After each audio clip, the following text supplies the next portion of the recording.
Shalom, saudara-saudara yang terkasih. Perkenalkan, nama saya Wahyu Agung Prasetyo. Saat ini saya sedang mengambil pendidikan, menjalani pendidikan di STT Anugerah Indonesia. Saat ini saya mau memperkenalkan tentang satu mata kuliah yang bernama hermeneutika. Hermeneutika ini adalah cabang filsafat yang mempelajari tentang interpretasi makna. Di nama hermeneutika sendiri diambil dari kata kerja dalam bahasa Yunani hermenion, yang berarti menafsirkan, memberi pemahaman, atau menerjemahkan. Jika dirunut lebih lanjut, kata kerja tersebut diambil dari nama Hermes, dewa pengetahuan dalam mitologi Yunani yang bertugas sebagai pemberi pemahaman kepada manusia terkait pesan yang disampaikan oleh para dewa-dewa yang berada di Olympus. Nah, fungsi Hermes ini adalah penting sebab dia membawa pesan dari para dewa kepada manusia. Bagaimana seorang dewa Hermes ini menyampaikan kata-kata dari dewa kepada manusia, dia harus bisa menggunakan bahasa yang dimengerti.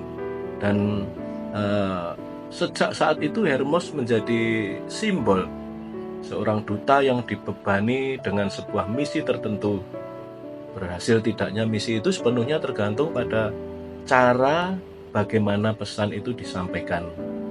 Oleh karena itu, hermeneutik pada akhirnya diartikan sebagai suatu proses dari situasi ketidaktahuan menjadi sesuatu yang dimengerti.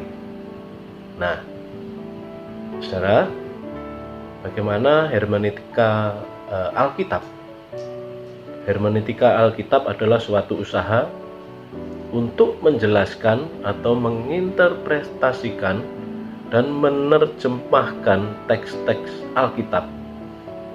Alkitab itu perlu dijelaskan, saudara, supaya isinya dapat dipahami oleh umat.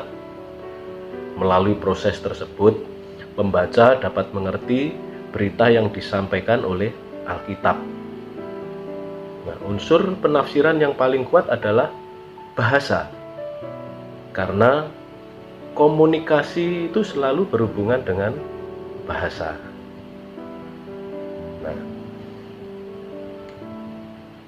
lalu kaitannya dengan hermeneutika adalah hermeneutika dapat dikatakan sebagai ilmu pengetahuan, tetapi juga mengandung seni.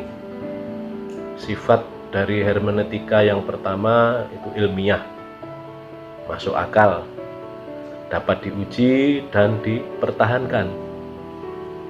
Selain itu, dari sudut seni juga indah, harmonis, bahkan sulit dipisahkan dari sisi ilmiah, saudara. Dalam bahasa Inggris lazim dipakai istilah eksegesis yang diadopsi dari kata Yunani juga, yang arti harafiahnya adalah membawa keluar, yaitu menarik sebuah pelajaran atau makna dari naskah tertentu. Dalam hal ini adalah Alkitab.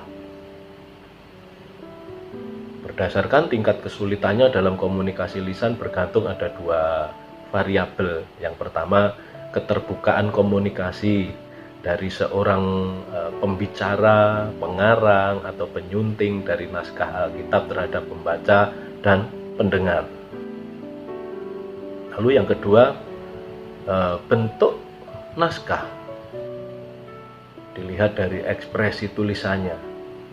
Nah, lalu pelajaran ini, mata kuliah ini juga mempelajari bagaimana prosesnya ketika kita menyampaikan apa yang ada di dalam Alkitab ini kepada para pendengar, supaya tidak terjadi miskomunikasi. Kita dapat melihat kegiatan yang dilakukan oleh umat Kristen dalam menafsir berkaitan dengan tiga pihak yang ada di dalam prosesnya, yaitu penafsir yang adalah penceramah atau pengkhotbah dalam suatu peribadatan. Nah, lalu yang kedua, isi tafsiran.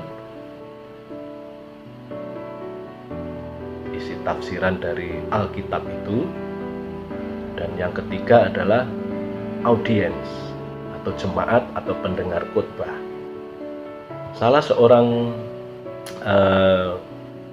ahli di dalam ilmu ini bernama Baker, dalam tulisannya Satu Alkitab Dua Perjanjian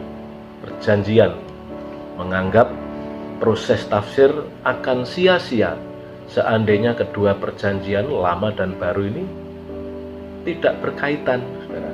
Makanya kita perlu mempelajari ilmu atau mata kuliah ini lebih lanjut, terutama para hamba-hamba Tuhan, para penceramah, pengkhotbah harus tahu bagaimana menafsirkan isi Alkitab dan harus mempelajari bagaimana mata kuliah ini atau pelajaran ini dengan baik supaya kita bisa menyampaikan apa yang ada di dalam Alkitab ini dengan baik dan benar. Itu saja dari saya. Puji Tuhan, Tuhan Yesus memberkati kita semua. Selamat belajar.